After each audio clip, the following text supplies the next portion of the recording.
If you watch my channel or any other true crime channels on an even semi-regular basis, you've probably seen several videos lately covering recently identified does who had been effectively nameless for decades. It's great to see such huge steps forward in so many of these cases.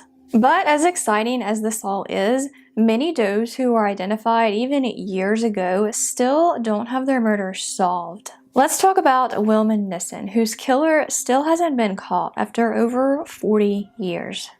Wilma June Nissen was born on October 18, 1954, to Charles Clarence Nissen and June Simmons Bradford. When Wilma was 8, her mom abandoned the family, which consisted of Wilma, her father, and sister.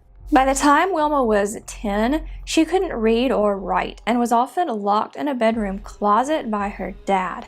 The family also had to live in their car for a while after Charles Nissen lost his job. Wilma and her sister Mona were removed from their dad's care that year, and Wilma lived with at least 6 different foster families throughout her childhood. On August 5, 1973, 18-year-old Wilma married Donald Wellington, and the couple settled in Hollywood. Wilma was arrested several times for prostitution while she was married to Donald Wellington, and I have seen some sources imply that he and/or some of her other exes had pushed her into the career. At some point in their relationship, she began another relationship with a man named Michael Pizarro, and on May 10, 1974, she gave birth to her first child, Michael Pizarro Jr. Just 7 months later, on December 12, 1974, she gave birth to Donald Wellington Jr. She's believed to have lived with Donald Wellington Sr. until 1975. By October of that year, she was living with another man named Robert Irvin. They married on June 21, 1977, and welcomed daughter Crystal Joy Irvin 2 months later on August 18th. I know Crystal was taken away and adopted at an early age, and I believe at least one of her other siblings was as well. In early 1978, Wilma left California with a man named Charles Inman Belt and moved to Atlanta. Just a few days after they got there, 23-year-old Wilma left the apartment that Belt's mother lived in. By the summer of 1978, she was working at an escort service in Iowa, but wasn't heard from after that. On the morning of October 4th, 1978, a phone company employee laying cable near Rock Rapids, Iowa, stumbled on a body. The woman was naked from the waist up, her feet tied together with rope and her lower jaw missing.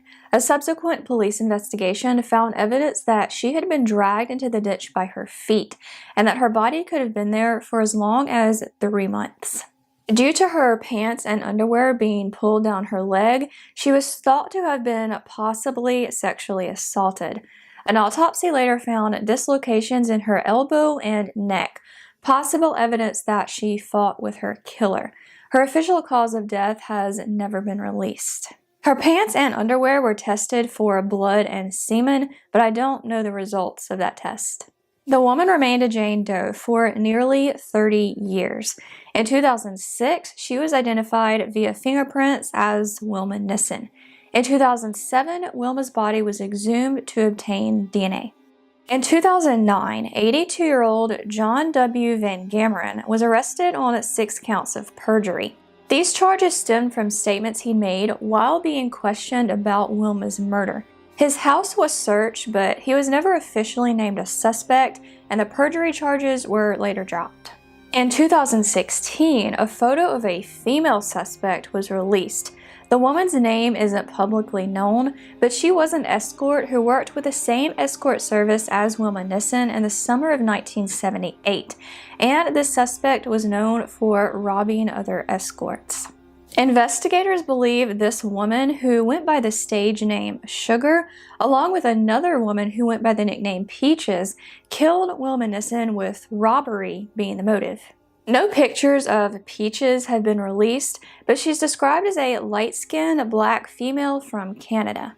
According to Crystal Haas, Wilma's biological daughter, who goes by Krissi, these women and the escort service they were affiliated with might have ties to other cities, including Thunder Bay, Ontario, Lesterville, South Dakota, Sioux Falls, South Dakota, and Rock Rapids, Iowa, where Wilma's body was found.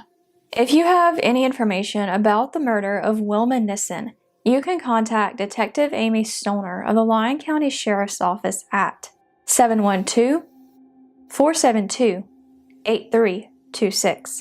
You can also reach Stoner by email at amy.stoner@lyoncountyia.com.